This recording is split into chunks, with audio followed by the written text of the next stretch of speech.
Welcome back to Five Lakes Garage. This episode is going to be all about story time.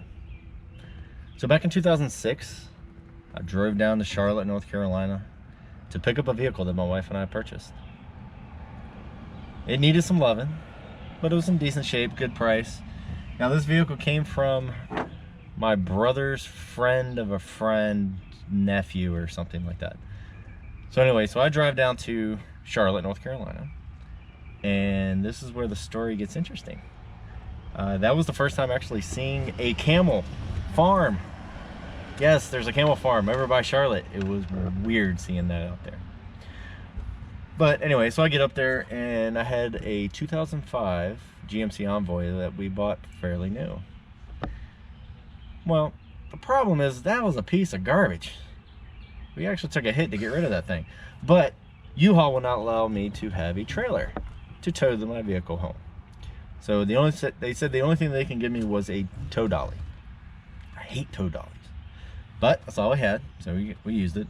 We actually deflated the front wheels, strapped it to the dolly, and then used an air compressor to pump them back up to make sure that those straps were nice and tight. And that's a good tip. You should write that down. Little tip to the hat for Van Wilder. Like I said, I love movies. So anyway, this particular project, we completely tore it down to the bare frame and we built it up. And why did it take 13 years to finish? Well, let me tell you.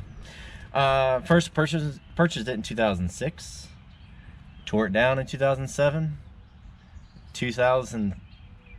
later on in 2007, we had our first child. She is part of the crew here at Five Lakes Garage. And then at 2008, I changed jobs. 2010, we had a set of twins, 2 of them at the same time. 2011, we moved. Another in 2011, we had to upgrade the house that we're in right now. 2017, we put a pool in. 2020, we started this channel.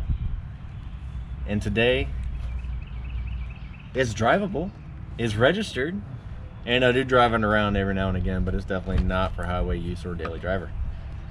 Okay, this is my 1980 CJ5 Renegade. It was doo-doo brown when we started. Obviously, it's not doo-doo brown anymore. It's a pumpkin. But anyway, the specs on this guy is got a 258 straight 6. We have a T177 transmission. We have a Dana 300 transfer case, Model 30 front axle, AMC 20 rear axle. I put 410 gears front and rear. It's got 33-inch, 12.5, 15s as rolling stock. So it also has power steering. So in the very beginning, we took it off the frame, we put the frame on a rotisserie, we put the body on a rotisserie, and completely sandblasted the whole thing.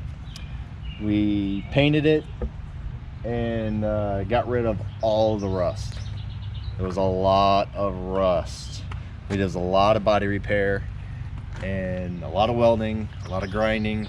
I did have some friends come over to try to help me out, and let's just say we have a lot of waves in the body that needed to be fixed. But anyway, we took care of that. So anyway, we had to beat up the corner, and actually this corner over here, this one right here was pushed in about a ½ an inch. It was dinged. Somebody put drill holes in it to try to pull it back out. They couldn't pull it out, so they put Bondo on it. And yes, there was a 1/4 inch of Bondo right here. I should have known it when you couldn't read the word Jeep over here. So I sat there with body hammers and actually worked all that out. This panel right here was actually handmade. The other one was all rusted and pitted and everything like that. We drilled out the rosettes, put that as a template, and then hand made that little panel right there. It actually came out pretty well. I was kind of excited. So some other things too, these bumpers. I went ahead and got me a tubing bender, tubing notcher, and this is 1.75 120 wall DOM. So basically I started with one little hoop and a winch mount and kind of made it from there. Grabbed some D-rings over from Agri Supply and made a bumper. You gotta have a bumper. The only thing I kind of wish I did was actually bring it a little bit higher, protect the fenders, but still have enough ground clearance for the tire. So as we walk around here, now these tires, 33, 12 and a half, 15s. And if you can read the date code, yes, they are from 1997. Kind of need to replace those. But we have new brakes, new rotors, new suspension. And actually this little panel right here is kind of an interesting one here, because I have an email from Poison Spider saying, hey, we have this deal, it's a sale, you know, you can get these side guards. And I was like, oh, that's a fantastic deal. I went ahead and got them. They came in and all it was the rubber piece. So this outside metal right here is actually an old network rack that I had from when I was doing networking. So I got a bumper, I need a slider, so I put some sliders on there. This actually attaches to the frame and also to the cage itself. Now the cage, this is also 1.75 120 wall DOM, and it is a little over engineered. It's got a lot of weight to it, but we needed some padding, so I put some padding in there. And this fabric canvas right here, I actually got this for Christmas and set it with a sewing machine and put it all in there. It is all velcroed together so that it kind of makes it look a little bit better, but I am still not finished with it. Also put some body armor on the side. Now the rear bumper is kind of an interesting one because I needed it for it to be a swing out. Now if you were paying attention, you would understand that I put my swing on the wrong side. So if you ever stuck on the side of the road, make sure you're all the way over, because if you have this out here, our car is going to catch it. Okay, maybe I'll sell it to some Australians. So anyway, when I first got this Jeep, it did not have a tailgate. So I put one in. I cut it all up. Yeah, I got to figure out new clips for this thing. But anyway, I cut it up and installed a tailgate. Now, of course, CJ5 does not have any storage, so I made this out of an old network rack. I had some 1-inch square tubing that I've kind of put together, and now I have storage, so I can put all my oils and tools and stuff like that, and then put the seat on top. Now, when I built the cage, I made sure that I could sit in the back seat and not hit my head on the roll cage. That's the reason why it's a little taller than a normal one. Anyway, so we put the high lift jack up here, and actually if you look at it right here, this was kind of an oops. This right here, I put the high lift jack right here. I thought it was great. Then I put my tail light in. I didn't think it was going to stick out that far. Couldn't close the swing because the tail light was in the way. So I put it up here. I'll put a axe or something like that right there. So anyway, we have our off-road lights down here at the bottom. We have more skid plates. Now each one of these is a grade 8 bolt. Why did I use grade 8? Just to hold this on? Well, one, I had them, and the other reason is because no matter what you need, sometimes you just need a grade 8 bolt. If you're out on the trail, you have plenty to choose from. They're not that big, but they might help you in a pinch. So also strap some ammo cans, because you always need storage on a CJ. We also have 5-point harnesses to be able to keep us all protected and safe.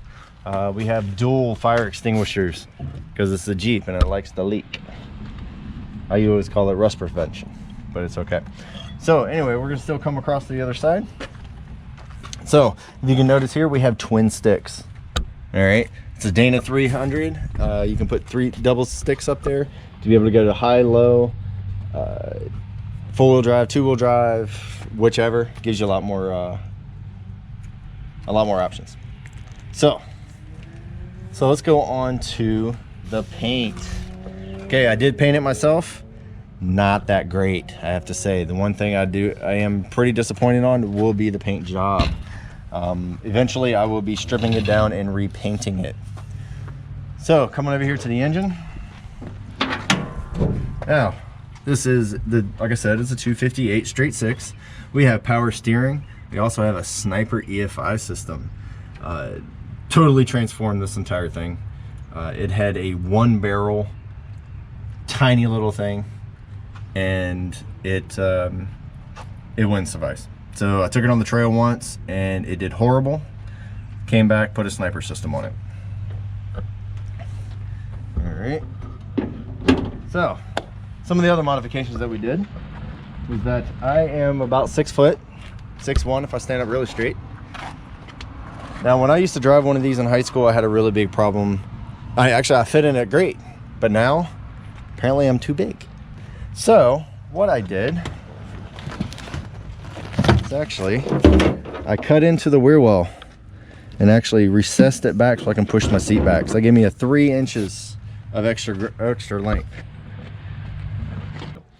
So when I put the cage in, I had a big problem with the heater box. It wouldn't fit. I should have put it in before I made the cage, but I didn't, but it's okay. So I went in and put an aftermarket heater box underneath the dash, and I had to actually hand make that ductwork. Now I still need to make some holes in there. I just cut some flaps in it right now, but I need to put some vents in there to be able to deflect some of the air. Right now it just comes pouring out and all that good stuff. So all the gauges still work. A lot of the pull handles don't work because I never hooked them up because it doesn't have a heating system unless it's the aftermarket one. Let's see, rear end is an AMC 20. It has almost a 9-inch ring gear, which makes it plenty strong, except for the axle tubes, which they are currently welded all the way around to be able to put some strength back into them. And as of right now, it seems to be doing pretty good. We will look a little bit later. I do have a 10 bolt in there from an old Suburban that I might put in here to make it at least a little bit stronger. And 10 bolt's not that strong to begin with, but for this small little thing, it should be great. A couple other things about the Jeep, or a couple of things that I want to do to it. I need lockers. I would like some selectables, maybe some ARBs, maybe some electric ones. I don't know. I haven't quite got that far yet because my CFO has constantly said no. And I apologize for all of the sirens because apparently somebody had an accident. We don't know yet. Some other things I want to do to it would be repaint it. I did paint this right here. Like I said, it was doo-doo brown. Couldn't do doo-doo brown. I did paint it this orange, and that's why it's the pumpkin. It might have to go back to being orange, but I've already chipped it, I've dinged it, it's been on trails, and actually when I painted it, yeah, I messed up. Yeah, so we're going to repaint it and make it look pretty again. But other than that, I just want to ride it. I want to drive it. I want to get it lined up. I want to get new tires. But the main reason why it looks this way and I haven't done it yet, because it is a trail Jeep, and I just ride on the trails. So, other than that, that's my AMC, that's my 1980 CJ5 Renegade. We have 4 other ones to actually go over. I have some complaints with the other ones. I have some good things about the other ones, but you're gonna have to stay tuned for those. So let's we'll go ahead and wrap it up on this particular episode. We will press that like button, press the bell so you'll know when these videos come out, and we'll kind of go from there. But until next time, stay building.